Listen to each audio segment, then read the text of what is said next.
যে হাতে হাত দিলে মনে হয় খেজুরির খাদি ধরেছে, ওই হাতে আবার হাত মোজা লাগায়, পায়ে পায়ে মোজা, পা মোজা, তারপরে বাইন্ধেছে তো বাইন্ধেছে, এরপরে আবার একটা সান গিলাস মেরিয়েছে, তারপরে আবার আর একটা ফেলি দেশ শাটার, কিটা আর একটা ফেলিছে, নেই দাঁত।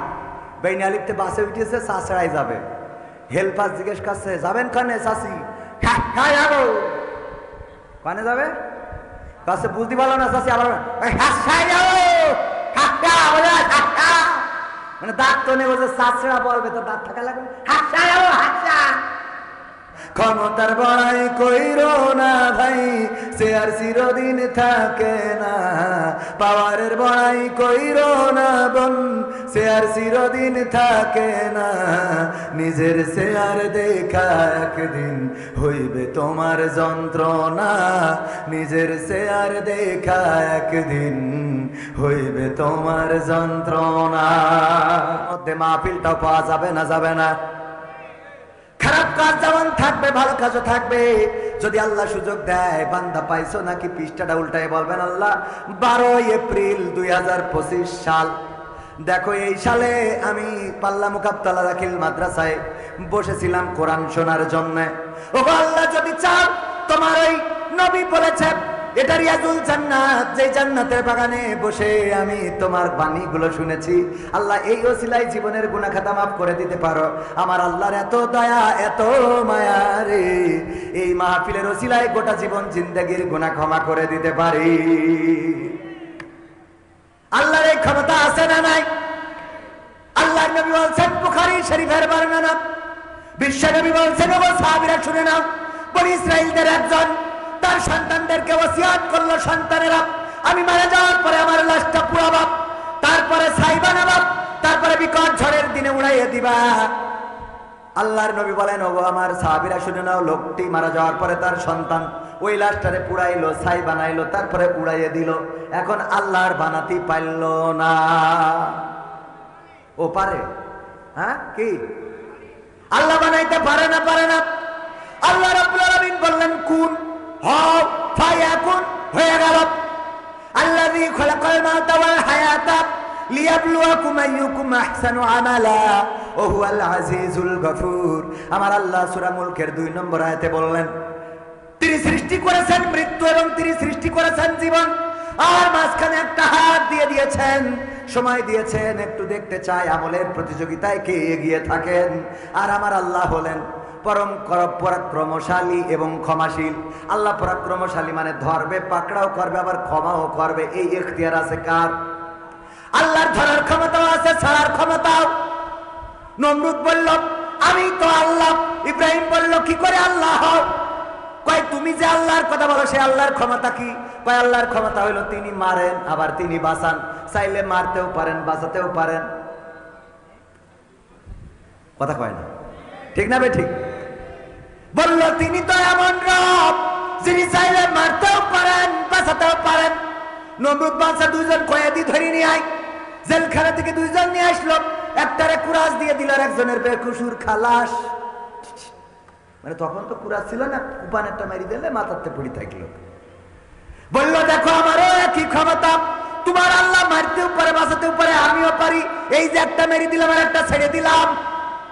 কথা কয়। ইব্রাহিম আলাইহিস সালাম আল্লাহ যার শিক্ষা দিয়েছেন, তিনি সুন্দর করে বললেন, ওগো নমরুদ, যদি তাই হয়, তোমার কথা যদি সত্য হয়, আমার আল্লাহ পূর্ব দিগন্তে সূর্যটা উঠায় পশ্চিমে অস্তমিত করেন।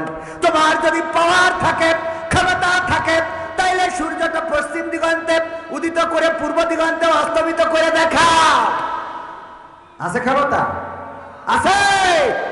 মেট্রো রেল বানাতে পারবা, পদ্মা সেতু বানাতে পারবা, মানুষকে ফাঁসির কাস্টে ঝুলাতে পারবা, ক্রস ফায়ার দিতে পারবা, মামলা দিতে পারবা, হামলা করতে পারবা, কিন্তু একটা মানুষ আবার নতুন করে জীবন্ত করতে পারবা না। নিজের হায়াত শেষ হয়ে গেলে নিজের হায়াতটা আর বাড়াইতে পারবা? কথা কয় না, বাড়ানো যাবে? নিজের চেয়ারটাও ধরে রাখার ক্ষমতা কি আছে? না, নাই। ওগো আমার ভাইরা, এই জন্য ক্ষমতার বড়াই দেখানো যাবে না, রূপের বড়াই করিস না রে, রূপ চিরদিন থাকে না। রূপের বড়াই কইরো না ভাই, রূপ চিরদিন থাকে না। নিজের মুখটা দেখা একদিন হইবে তোমার যন্ত্রণা, নিজের মুখটা দেখা একদিন হইবে রে তোর যন্ত্রণা। সময় হইল বড় শিক্ষক, সব দিবে শিখাইয়া, সুখের জীবন থাকবে না রে, দেখবে না কেউ চাইয়া। সময় হইল বড় শিক্ষক, সব দিবে শিখাইয়া, সুখের জীবন থাকবে না রে, দেখবে না কেউ চাইয়া। মরার আগে মরবি রে তুই, জ্বালা সইতে পারবি না। মরার আগে মরবি রে তুই, জ্বালা সইতে পারবি না। নিজের মুখটা দেখা একদিন হইবে তোমার যন্ত্রণা, নিজের মুখটা দেখা একদিন হইবে রে তোর যন্ত্রণা। কিসের এত বড়াই তোমার মাটির দেহ লইয়া, ময়রা দেখো পোকামাকড় শেষ করবে সব খাইয়া। কিসের এত বড়াই তোমার মাটির দেহ লইয়া, ময়রা দেখো পোকামাকড় শেষ করবে সব খাইয়া। এই দুনিয়া ছাড়তে হবে, অহংকার আর কইরো না। এই দুনিয়া ছাড়তে হবে, অহংকার আর কইরো না। নিজের মুখটা দেখা একদিন হইবে তোমার যন্ত্রণা, নিজের মুখটা দেখা একদিন হইবে রে তোর যন্ত্রণা। ক্ষমতার বড়াই কইরো না ভাই, সে আর চিরদিন থাকে না। পাওয়ারের বড়াই কইরো না বোন, সে আর চিরদিন থাকে না। নিজের শেয়ার দেখা একদিন হইবে তোমার যন্ত্রণা, নিজের শেয়ার দেখা একদিন হইবে তোমার যন্ত্রণা। ঠিক না বেঠে? নিজের শেয়ারটা দেখে একদিন যন্ত্রণা হবে। কবির বিন সামাদ কোরআনের ময়দানে আলোচনা করে, ইসলামের পক্ষে কথা বলে। হঠাৎ করে যদি দাড়িটা শেষে ফেলে, কালকে কেউ আর স্টেজে উঠতে দেবে নাকি? না, দেবে না। কোনো কারণে যদি দাড়িটা কেটে ফেলে, কালকে মাহফিল হবে কোথায় জানেন কিনা? কোথায়? ছুটিপুর বাজার, ঠিকানা তানজিমুল কোরআন ক্যাডেট মাদ্রাসার হিফজুল কোরআন বিভাগের উদ্বোধন উপলক্ষে তাফসির মাহফিল। মাওলানা গোলাম রব্বানী আসবেন প্রধান বক্তা, যুক্তিবাদী সাহেব, বিশেষ বক্তা আব্দুল সালাম যুক্তিবাদী। এই মাহফিল হবে আগামীকালকে। আজকে যদি কোনো কারণে দাড়ি কাটি, ওই মাদ্রাসাটা আমার, মাহফিলটাও আমি ব্যক্তিগতভাবে আয়োজন করেছি, ওই মাহফিলেও আমার ওয়াজ করতে দেবে নাকি কেউ? নিজের মাহফিলেও কথা বলতে দেবে না, শুধু কি না থাকার কারণে, দাড়ি না থাকার কারণে। এবার ওই স্টেজটা দেখে, মঞ্চটা দেখে, চেয়ারটা দেখে কষ্ট হইতে পারে না, পারে না।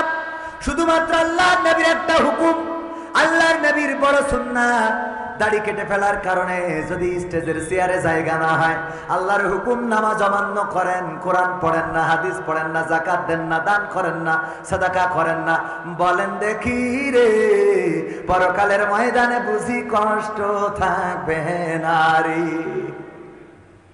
নিজের দেখি কি দেখে কষ্ট হবে? যখন দেখবেন পাগলটা, যেই পাগলটা ভালো বুঝতো না, নিজের আলটাও নিজে ঠিক রাখতে পারে না, নিজের গরু নিজে চিনতে পারে না, টাকার নোটটাও বোঝে না, কোনটা 500 টাকা, কোনটা 1000 টাকা, কোনটা জাল টাকা, কোনটা ভালো টাকা। কিন্তু এই পাগলটা 5 ওয়াক্ত মসজিদে আসে, নামাজ পড়ে, ফজরের নামাজ, জোহরের নামাজ, আসরের নামাজ, মাগরিবের নামাজ, ইশার নামাজ সব আদায় করে, মাহফিলে আসে, কোরআন শোনে, কোরআন মানে, কোরআন জানে, হাদিস মানে। এই পাগল ছাগলও যখন জান্নাতে যাবে রে, তখন ওইটা দেখার পরে নিজের কষ্ট হবে, আরে এই পাগলও জান্নাতে যায়, আর আমার অবস্থা কি? কথা কয় না, ঠিক না বেঠে? জান্নাতের মালিক কে? ও আমার ভাইরা, আমি প্রথমে জায়েতে কারিমা তেলাওয়াত করেছিলাম, ছোট্ট একটা অংশ আল্লাহ বললেন, ইয়া আইয়ুহাল্লাযীনা আমানু কু আনফুসাকুম ওয়া আহলিকুম নারা। ওগো ঈমানদারেরা, তোমরা নিজেরা আগুন থেকে বাঁচো এবং তোমাদের আহাল বর্গ থেকে আহাল বর্গকে আগুন থেকে বাঁচাও।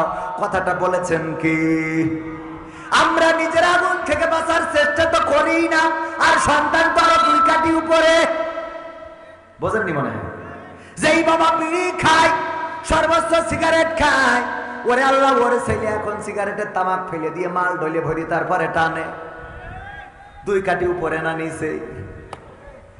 যে আগে মানুষরে থাবা দেয় নাই, ধমক দিয়েছে রাজপথে মিছিল মিটিং এ, তার ছেলে যে পরে দেখা যায় বাপ বয়সী লোকের গালে চড় তুলে বসে। আছে না নাই?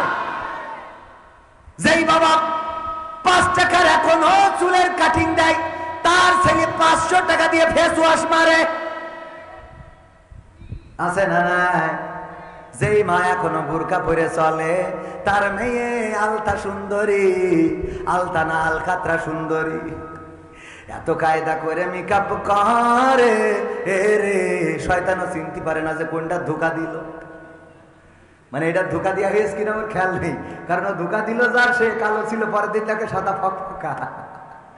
ও মনে করে এর এখন ধোকা দিয়ে সারতে পারিনি, শয়তানের টাওয়ার হারাই ফেলে, নেটওয়ার্ক চলে যায়। আছে না ভাই? আছে মানে কি?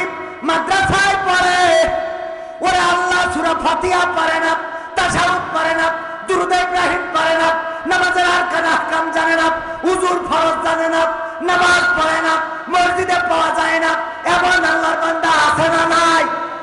আর মা বাবা দিয়ে মনে করেছে ও জান্নাতের টিকিট 3 কেটে বসে আছে। কথা কয় না? কিন্তু মেয়ে যে আরেকজনের সাথে বেলাইন রে। কি লাইন? কি লাইন? আমাদের দেশে অনেকেই বলে লাইন করেছে। ও লাইন হইল, এটা তো বেলাইন। সভাপতি সাহেব মাইন করি না, কথা একটু না বললো তো হয় না, নিজেদের লেখা। বেলাইন করে বসে থাকে। ও আমার ভাইরা, এই জন্য আল্লাহ বলেছেন আইয়ুহাল্লাযীনা আমানু কু আনফুসাকুম ওয়া আহলিকুম নারা। দাদি যাচ্ছে নাতির সাথে, পাশে উঠেছে, দাদির এত কায়দা করে বুরকা পরা, হাতে হাত মোজা, চামড়ায় ভাঁজ পড়ে গেছে, যে চামড়ায় হাত দিলে মনে হবে যে খেজুর গাছের কাঁটা ধরিয়েছ, মনে হয় খাদি ধরিয়েছ। ঠিক না বেটি? যে হাত ঘুমালি না, ঘুমাতেলি। ও ভাইজান ভালো আছেন? আলহামদুলিল্লাহ। আপনি আছেন বলে ভালো লাগছে। যাক শুকরিয়া। ও আমার ভাইরা, যে হাতে হাত দিলে মনে হয় খেজুরির খাদি ধরেছে, ওই হাতে আবার হাত মোজা লাগায়, পায়ে পায়ে মোজা, পা মোজা, তারপরে বাইন্ধেছে তো বাইন্ধেছে, এরপরে আবার একটা সান গিলাস মেরিয়েছে, তারপর আবার আর একটা ফেলিয়ে দিয়েছে শাটার। কিটা? আর একটা ফেলিছে, নেই দাঁত।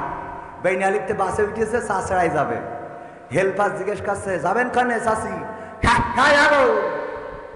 কানে যাবে? কাছে বুঝতে পারলো না চাষি, আবার মানে দাঁত তো নেই, বলছে চাষড়া বলবে তো দাঁত থাকা লাগবে,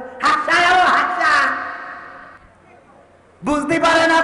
পাশের থেকে নাতি, ওরে কায়দা করে মেকআপ করা। আলকাতরা বেগম মেকআপ তো করে সাদা সুন্দরী হয়ে গেছে, চামড়া অভিশাপ দেয় যে আল্লাহ আমার তো একটা মান সম্মান আছে। চামড়ার একটা মান সম্মান আছে, ওর আল্লাহ কালো বানাইছে, তা সে কালোর মধ্যে একটু সাদা মারবি, মাথায় এত মারা মারিয়েছে সে কালো আর চিনার কায়দা নেই, সাদা ফক ফকা। চামড়া কয় আল্লাহ আমার কি কোনো ইজ্জত নেই যে ও পুরো আমার ঢেকে ফেললো? কথা কয় না, আমার তো একটা মান ইজ্জত আছে। পুরো ঢেকে দিয়েছে, দেওয়ার পরে এই নাতি আবার ওই সাদা মেরেছে তো মেরেছে, এখানে আবার লাল করে একটু লাগাই রেখেছে কপালে টিপ। তারপরে বুড়ো আবার কায়দা করে আল্লাহ যে এটা দিল পছন্দ হয়নি বলে আবার একটু কাটিং করে সাইজ করিস, আছে না না? তারপরে ঠোঁটে ঠোঁট পালিশ লাগায়, শুধু ওখানেই শান্তি হয়নি, আবার তার কাটার বর্ডার দিয়ে কালো করে চিকন করে, তার কাটার বর্ডার এটা চিকন করে। আপনি তো মুরব্বী মানুষ, দরকার দরকার নেই, ইয়াংরা দেখে আর কি, ঠিক না? আছে না নাই? আল্লাহ বলেন ওয়াকরনা ফি বুয়ুতিকুন্না ওয়ালা তাবাররাজনা তাবাররুজাল জাহিলিয়াতিল উলা। ও নারীরা পর্দার মধ্যে থাকো, চাইনি যুগের মেয়েদের মতো সাজুগুজু করে নিজেদেরকে প্রদর্শন করে বেড়াইও না। আর আমার মা বোনেরা এত সাজুগুজু করে যে আমাদের গদখালি গেলি পা ফেলা যায় না রে, ঠিক না বেঠে? ওরা কারা? চাঁদের দেশ থেকে এসেছে, হ্যাঁ, এলিয়েনের বাচ্চা। কাদের বাচ্চা? আমাদের বাচ্চা। মানসি না আমাদের, কের মানসি? আমাদের বাচ্চা, আমাদের বোন, আমাদের ভাতিজি, আমাদের নাতি আমরা ছেড়ে দিছি। যদি কোনো মুরব্বীর বলি, চাচা গো তোমার নাতিরে দেখলাম গদখালি আর একজনের মোটরসাইকেলের পিছনে গিয়ার মেরে বেড়াচ্ছে, ও বাপু এখন ওদের বয়স একটু পারবে বাবা, ঠিক না বেটে? এখন ওদের বয়স একটু করে বেড়াবে, করতে দেন, কোনো অসুবিধা নাই, অসুবিধা নাই। কিন্তু পরকালে বাটাম খাওয়ার জন্য আপনার তৈরি থাকার দরকার আছে না নাই? এই জন্য নিজে ভালো হইলে হবে না, সন্তানকে ভালো বানাতে হবে, আহাল বর্গকে ভালো বানাতে হবে, নামাজ পড়ার জন্য মসজিদে পাঠাতে হবে, কোরআন পড়া শিখাতে হবে, হাদিস পড়াতে হবে, ইসলামী আন্দোলন করাতে হবে। কিন্তু আমরা যেটা করি, বেঁচে থাকতেই 2 দিন জনসংযোগ করলাম, ইসলামী আন্দোলন ঘোষিত 15 দিন, দাওয়াতি পক্ষ জনসংযোগ, জনসংযোগে কত মানুষের দাওয়াত দিই, কেউ বলে বাবা দয়া করে আমার ফরম পূরণ করো না, কারণ আমি তোমাদের সাথে যাব না রে। এই কথা বলে দুঃখ নাই, কিন্তু যখন মরে তখন যেন বলে না, ওগো ইমাম তুমি শোনা, তোমার জানাজা চলবে না রে। বলে তখন বলে কবির বিন সাওয়াদ, হুজুর ওর আব্বা। কেই তোর আব্বা? আমার আব্বা মরে গেছে। তোমার গেতে ওরকম করছি, একটু দোয়া করি। তোরা আমি দোয়া করতাম, তুই কর। এতদিন তো ফরম পূরণ করতে পারলেন, এখন করো দোয়া নিজে, তা নিজে কথা কয় না। আছে না ভাই? মরে যাওয়ার পরে কবরে যাই, কবরে যাওয়ার আগে এবার ইমামের দরকার। আমার আব্বা একটা উদাহরণ দিত, উদাহরণটা দিয়ে আলোচনা শেষ করবো। নিজের অঞ্চল এত আলোচনা করা উচিত না। একজন বিয়ে করেছে দাড়িওয়ালা হুজুর, বিয়ে করার পরে বউ আর তার ঘরে ঘুমায় না, বউ তার বাড়ি আর আসতে চায় না, বাড়িতে গেলে আসতে চায় না, জোর করে নিয়ে আসে, কিন্তু বউ ওই ঘরে ঘুমায় না। কারণ কি? কারণ হলো ওর শালীরা বলেছে যে তোর বুড়োর সাথে বিয়ে হয়েছে, তোর ওই বুড়োর সাথে, বুড়ো খাটাসের সাথে বিয়ে হয়েছে, এই জন্য ওই দাড়িওয়ালার সাথে আর ঘুমায় না, পাশের ঘরে থাকে। চোর চুরি করার জন্য শিং কেটেছে, যেই ঘরে বউ থাকে ওই ঘরে যা ছিল আলনার মধ্যে আইলা সাইলা পাইলা, সোনা দানা গয়না গাটি, টাকা পয়সা, এলইডি সিডি ভিসিডি সব গুছাই নিয়ে চলে গেছে। যাওয়ার পরে যখন সব নিয়ে চলে গেছে, যাওয়ার পরে আর ঘরে কিছু বাকি নেই, ওই সময় এসে শুয়েছে ওই স্বামীর কাছে। ওই সময় কি করি? স্বামী তো মনে করছে যাক আমার বউ ভালো হয়ে গেছে। কেন? কারণ কি? কারণ হলো ইতিপূর্বে কত হুজুরির কাছে তাবিজ নিয়েছে, কত হুজুরির কাছ থেকে ওই যে আমার ওয়াইফ হুজুরির কাছ থেকে দোয়া নিয়ে গেছে, কাজ হয় নাই। তারপরে চরমনার পীর সাহেবের কাছে দোয়া নিয়েছে, কাজ হয় নাই। কবির সামাদের কাছে দোয়া, কাজ হয় নাই। জামাত নেতার কাছ থেকে দোয়া নিয়েছে, কাজ হয় নাই। আমার আশা ভাইয়ের কাছ থেকে দোয়া নিয়েছে, যে বিএনপির কাছ থেকে দোয়া নিয়ে দেখি, তাও কাজ হয় নাই। কিন্তু পাল্লা মসজিদে ইমাম উনি বলেছে যেহেতু সব হুজুর ফেল মেরেছে, বিএনপি ফেল, জামাতও ফেল, তাহলে আমি একটা তাবিজ করে দিয়ে দেখি। যেদিন ওই তাবিজ নিয়ে গেছে, বালিশের মধ্যে রেখেছে, ওই দিন ওই বউ ঘরে এসে শুয়েছে। ও তো মনে করছে ওরে আল্লাহ কত বড় হুজুর রে, হুজুরে দাওয়াত দিয়েছে, দাওয়াত খাবা হুজুর। মুরগির গোশ, গরুর গোশ, ভেড়ার গোশ, কুত্তার গোশ, উটির গোশ, যা আছে মন চাইছে, শোল মাছ, বই মাছ, ইলিশ মাছ, পাঙাশ মাছ, খাটাস মাছ, যত মাছ আছে সব এনে স্ত্রীর কয় রান্না করো। কেন? কয় আমি হুজুরির দাওয়াত করতে আসি। কোন হুজুরি? পাল্লার হুজুরি। কয় আর পাল্লার হুজুরি এত খাওয়াতে হবে কেন? কারণ আছে, খাওয়াতে তো হবে। কি কারণ? কয় বলা যাবে না, তুমি রান্না করো না বললি রান্না না। ওরে আল্লাহ, তুমি আমার ঘরে ঘুমাও না বলে কত হুজুরির তাবিজ নিলাম, কত হুজুরির দোয়া নিলাম। চরমনার পীর সাহেব, জামাতের ডাক্তার শফিকুর রহমান, বিএনপির আশরাফুজ্জামান আশা, সব দল একেবারে সব হেজে গেছে। কিন্তু আমি যখন পাল্লা মসজিদের ইমামের কাছ থেকে দোয়া নিছি, ওই রাতে তুমি আমার ঘরে শুয়েছাও। এই জন্য হুজুরির দাওয়াত করে থুয়েছি, খাওয়াবো। পাগল হয়েছ তুমি? হুজুরের তাবিজে আইছি তোমার, তাই মনে হয়? তাহলে কি করে আইসাও? গতকাল রাতে চোর ঢুকেছিল, আমি যেই ঘরে ঘুমাই, চোর ঢুকে সিং কেটে সব নিয়ে গেছে, সোনা দানা টাকা পয়সা গয়না গাটি মাটি পাটি সব নিয়ে যাওয়া শেষ। আর যখন কিছু নেই আমার দিকে তাকাইছে, আমি চিন্তা করলাম আমারও মনে হয় নিয়ে যাবে, তাই ভয়তে আমি তোমার ঘরে আইলাম রে, আমি কারোর তাবিজে হাসি নাই। স্বামী বলছে তোরে আমার স্ত্রী বড় দুঃখ পাইলাম, তুমি তো সেই আইলা রে, কিন্তু এমন সময় আইলা ঘরটা খালি করে, যদি অন্তত 10টা মিনিট আগে আসতে তাইলে তাও অন্তত কিছু সম্পত্তি রক্ষা করতে পারতাম। কথা কয় না?